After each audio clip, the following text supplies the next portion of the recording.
Neil, it's always a pleasure speaking with you. Just before we had a chance to talk, we were talking about the Cannabis Expo that you had recently. How did that go?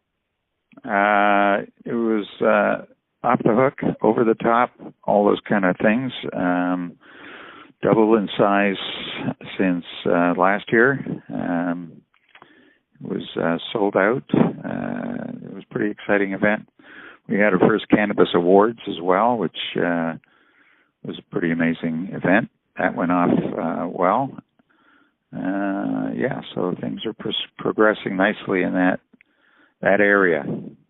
And, you know, that's one of the reasons why we didn't really have a chance to talk last week, because you were busy with that. But the thing that we always talk about is Canadian Music Week, one of the premier events of the year when it comes to the music industry. First, how many years has it been now? And two, did you ever think when you helped co-find this that it would become what it has become today? Well, first of all, it's 37 years. So that's, we're number 37 right now. So no, I never did. I thought it was going to last maybe a few years. I had no idea. I had no idea it'd be sort of a lifetime endeavor. So, that's what it became. So it's sort of grew organically, and we sort of just changed with the times, try to keep current. So we wanted to be relevant. I think that's part of the thing. A lot of things fell by the wayside because they didn't change. But the industry's changed, so we've changed with it. If you could put Canadian Music Week in the dictionary, what would be its definition? It is, well, I mean, just a description is it's Canada's longest running and most international music event on the calendar. It's a conference, it's a festival, and it's an amazing party and networking opportunity to meet and work your way up the ladder in this business. So it's all those things. You know, I'm going to get to the conference part and some of the other elements, but I think probably one of the most important things that go on during Canadian Music Week, lots of performances are happening throughout the city in different venues.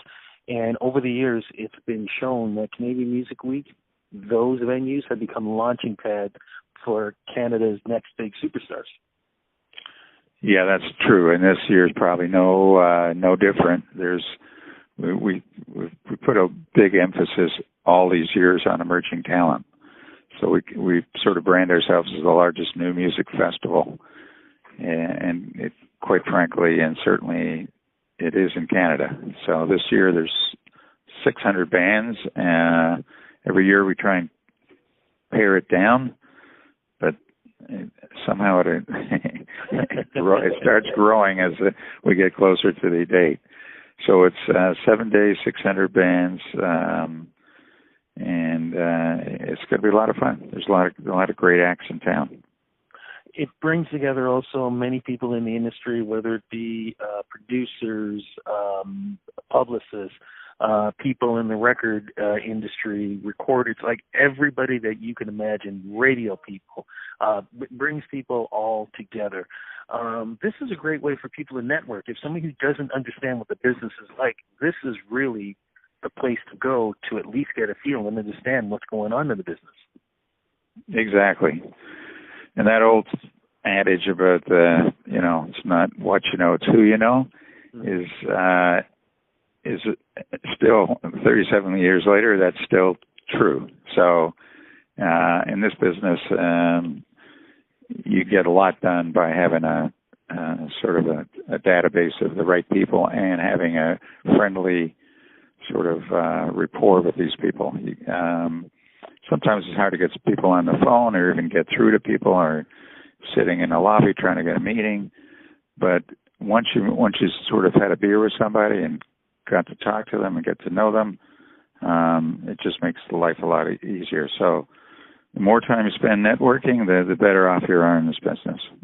The other great thing is, of course, going back to what I was talking about earlier, conferences, lots of conferences, all different aspects of the music industry. Who are some of the individuals that will be here that we can look forward to? Because it's not just Canadians, it's people down in the States, it's people from Europe. I mean, like you said, we get the best of the best coming here to really give an emphasis on what's going on in the music industry, not just in Canada, but around the world. Yeah, so it's an amazing lineup again this year. So right off the bat, I'm quite excited about the fact that we've got David Grohl from Foo Fighters, or Dave Grohl, if you want to be correct. So, and this is a classic. His mother wrote a book called From Cradle to Stage, and she interviewed about, I don't know, a dozen rock star mothers to find out what was in common, what they did at a young age with their children to help foster and grow their talent. So Dave is actually interviewing his own mom. So this should be a hoot. And he's got an amazing sense of humor. This guy, he could be a stand-up comic. I mean, if he wasn't a rock star, he certainly could be that. So it should be a pretty funny interview, and he's pretty self-depreciating when he's in person. He's got no airs, or he doesn't put on any airs. So you will hear a lot of the background information about his young life and his, sort of challenges and what he went through. So it should be good. I'm excited about that. We've got Tim Lewicki, who used to work for Maple Leaf Sports and Entertainment. He moved down to the States. He's now developing arenas. He's with the Oakview Group, which specializes in sports and music entertainment. And it's probably one of the fastest growing companies in that sector. So we're happy to have him back because he's been here before, but certainly not in his position. Jermaine Dupri, Grammy-winning record producer, Songwriters Hall of Fame, you name it. He'll be here for the first time. So we'll Pooh Bear. Pooh Bear is not a household name, but he should be. He's probably one of the biggest hit makers behind the scenes, songwriter. He's certainly the guy behind Justin Bieber's success as far as all his hits. Mariah Carey, Louis Fonsi, Ludacris, you name it. He has had a boatload of awards and hits. So he's here.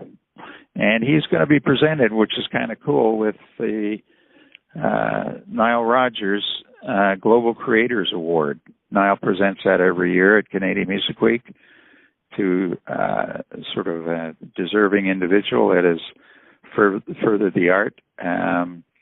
So this year the recipient is Pooh Bear, and Nile, and everybody knows Nile.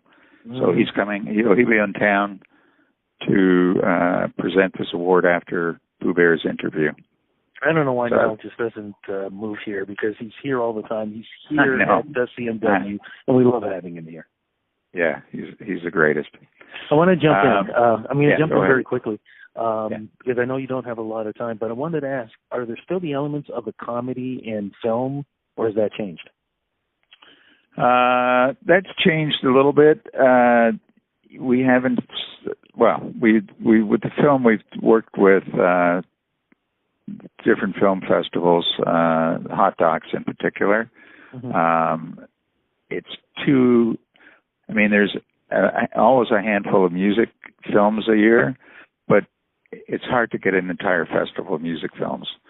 So we found out very early that, and then you got to compete with Hot Docs and with TIFF. And they're super established, and they take any kind of movie, so you get the pick of the sort of the top music things. So we decided we were going to stick in the areas we excel in, and that's the music. So that's primarily what we're doing. Comedy, when we get somebody great, we will use them. There'll be comedians here, but we use comedians now more to host award shows and different events. So that's sort of where that's happened or moved to.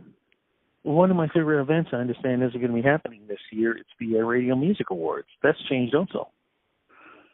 Yeah, well, that went for many, many years. But it all depends on the, sort of the graciousness and of sponsors. Mm-hmm. And that, it just got to be costly but hard to sponsor. So it's gone by the wayside, unfortunately, but there's still the MBIAs, which is Music Industry and Broadcast Awards, which will happen on the Thursday night at Revel. There's still the Live Music Awards, which will happen on Friday night at the Sheraton Hotel. And there's still the Indie Awards, which will happen on Saturday night at Phoenix Concert Theater. So there's no shortage of awards being handed out, but that particular one bit the dust. Well, you know what? Like you just said, there's still a lot of celebration going on. A lot of people are going to be honored. A lot of people are going to be having fun. A lot of people are going to be rocking it out, too. So because there's so much that we can talk about for the next 3 hours, let's just break it down to where do we go to get our information? Because I know there are wristbands. I know there's a lot of other ways that people can get involved. Where do we go to get all the information? And most importantly, where do we go to get those wristbands so we can line up to see these great bands? Okay, so the best place to start is on our site, Canadian Music Week. So that's cmw.net. If you go to cmw.net/music, you'll get right to all the shows, all the artists, the listings, everything you need to know, tickets, wristbands, times, venues, etc. Most tickets this year are at TicketWeb or Ticketmaster, so there's no hardship finding them. And there's a ticket button right on our site that will take you right to the act. So it's a one-step click if you're interested in the show. Yeah, so I think that's it. That's Information Central, cmw.net. Fantastic. Neil, always a pleasure talking to you. Looking forward to seeing you and your daughter, of course, down at CMW. Of course, the hub will be at the Sheraton Toronto. People should check out down there in the lobby because everybody's going to be around there. And just looking forward to having another great year with Canadian Music Week. My friend, thank you so much. Thank you so much, Rudy. Always a pleasure.